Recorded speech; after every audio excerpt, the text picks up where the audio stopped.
Fala pessoal, sejam muito bem-vindos a mais um resumo visual, dessa vez da aula 05 que foi elaborada pelo professor Dani Fernando.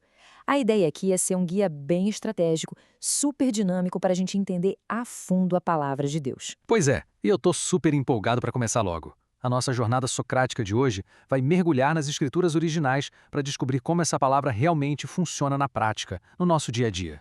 Mas assim, me tira uma dúvida logo de cara. O que exatamente faz a Bíblia ser tão diferente, sabe? De qualquer outro livro de história, de filosofia ou até de outras religiões? Olha, essa é literalmente a melhor pergunta para a gente começar.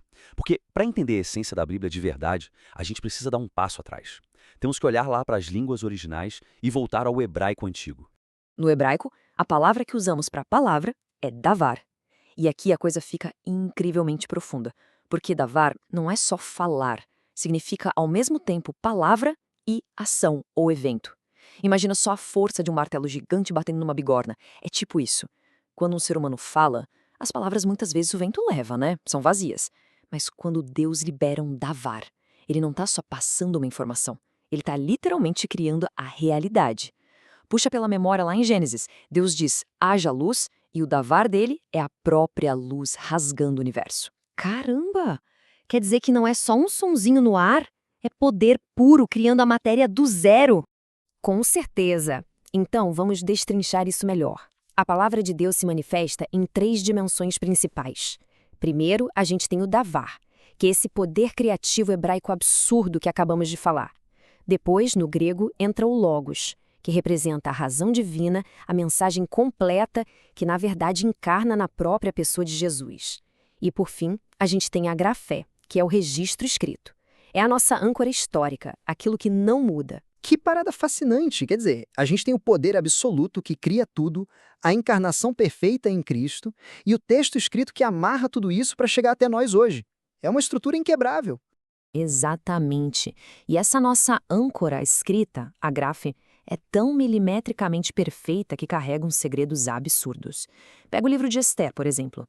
Um detalhe que muita gente não sabe é que o nome de Deus simplesmente não aparece nenhuma vez de forma explícita no texto original em hebraico de Esther. Peraí, sério? Como assim o nome de Deus fica escondido bem no meio de um livro sagrado? Pois é, ele está oculto, mas ao mesmo tempo totalmente à vista de quem sabe procurar.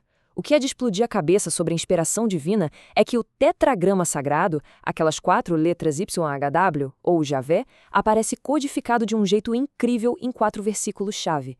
Eles formam acrósticos perfeitos, às vezes nas letras iniciais de uma frase, às vezes nas finais, às vezes na ordem direta, às vezes de trás para frente, e isso acompanha direitinho as reviravoltas da história da rainha Esther. É como se fosse a providência de Deus agindo no silêncio, sabe? Governando a história inteira mesmo quando parece que ele não tá lá. Nossa, minha mente explodiu real agora. É como se fosse uma assinatura invisível de Deus no texto. Mas aí vem outra dúvida. Como foi que a gente saiu desses rolos hebraicos super antigos e cheios de códigos e chegou nessa Bíblia cristã que a gente usa no mundo todo hoje? Ah, essa foi uma jornada histórica espetacular. O ponto de partida foi o Tanar, que são aqueles 24 rolos clássicos da tradição judaica. Só que lá pelo século III a.C., em Alexandria, a cultura grega dominava tudo. Se ninguém traduzisse aquilo, a tradição podia simplesmente sumir. Então, 70 anciãos judeus pegaram os textos em hebraico e traduziram para o grego. E aí nasceu a famosa Septuaginta. Tá, mas o que um texto em grego tem a ver com a formação da nossa Bíblia cristã depois? Tudo a ver. A Septuaginta foi meio que o combustível do Antigo Testamento. Ela criou a ponte linguística perfeita para a mensagem se espalhar pelo Império Romano. Basicamente, ela preparou todo o vocabulário que os apóstolos iam usar muito tempo depois para escrever o Novo Testamento. E aqui a gente entra numa revolução enorme que é a transição histórica do formato de rolos para o códice lá no comecinho do cristianismo. Pensa bem, na antiguidade os textos ficavam em rolos enormes, pesados e separados. Imagina tentar carregar uma Bíblia inteira num rolo só. Era fisicamente impossível. Só que a igreja primitiva pegou a grande inovação tecnológica da época e abraçou de vez, o códice. Códice. Seria tipo o nosso formato atual de livro, com as páginas presas umas nas outras? Na mosca, com as páginas costuradas na lombada, o códice finalmente unificou a Biblioteca de Deus. Foi uma revolução tão grande, tanto visual quanto prática, que permitiu colocar o Antigo e o Novo Testamento juntos num volume só. deixou muito claro que os dois eram uma única grande história, do começo ao fim. E a gente vê a força disso quando analisa os verdadeiros pesos pesados da arqueologia bíblica do século IV. De um lado tem o Códex Sinaiticus, que foi resgatado de forma inacreditável lá no deserto perto do Monte Sinai. É a cópia mais antiga que existe com o Novo Testamento inteirinho. Do outro lado, o Codex Vaticanus, guardado na Biblioteca do Vaticano, que é super famoso por ser o texto mais puro já encontrado. O simples fato de existirem relíquias desse tamanho prova que a igreja primitiva já tinha uma biblioteca impressionantemente unificada e organizada. Show de bola! Mas se eles organizaram tudo tão cedo assim, por que hoje tem Bíblia católica com um número de livros e a protestante com outro? Essa é clássica. E a resposta está lá atrás na história. Quando o grande erudito Jerônimo foi chamado para traduzir a Bíblia para o latim, a famosa Vulgata, ele usou um princípio chamado Hebraica Veritas. Ele bateu o pé dizendo que o Antigo Testamento tinha que seguir estritamente o cânon em hebraico, exatamente como os judeus usavam. Para ele, aqueles livros extras que só tinham em grego serviam para a utilidade moral da igreja, para a instrução, mas não tinham autoridade de regra de fé. Foi justamente essa diferença entre autoridade canônica e utilidade moral que séculos depois definiu a separação do cânon que a gente conhece até hoje. Só que olha só, não basta a gente saber tudo sobre a história da Bíblia para ser um obreiro aprovado. É chocante lembrar que o próprio apóstolo Paulo, que era um gênio, passou uns 14 anos se preparando, estudando em silêncio absoluto e meditando, lá na Arábia e em Tarso, antes de assumir o ministério de vez. 14 anos? Nossa, isso prova que dar só uma lida por cima não resolve nada. O Ministério Real pede muito suor e estudo profundo.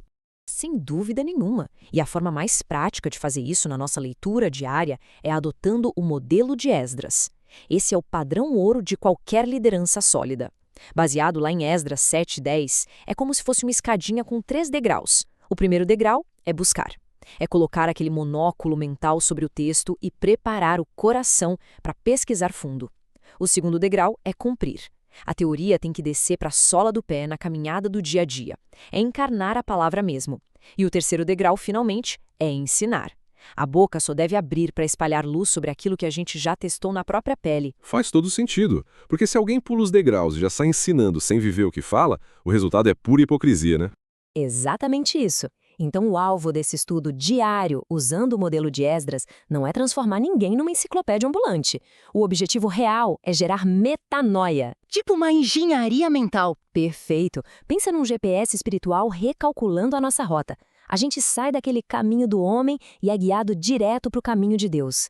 É o cérebro sendo literalmente lavado e renovado pela luz da palavra, bem na pegada do que Paulo fala em Romanos 12:2. Até porque a palavra de Deus tem uma vida própria, uma biologia dela. Como está lá em Hebreus 4:12, ela é viva, eficaz e corta mais do que qualquer espada de 2 gumes. Então ela é tipo uma espada que corta bem no meio daquela névoa da nossa alma e separa direitinho o que é só a nossa emoção humana e o que é realmente o fogo do Espírito de Deus. É bem por aí.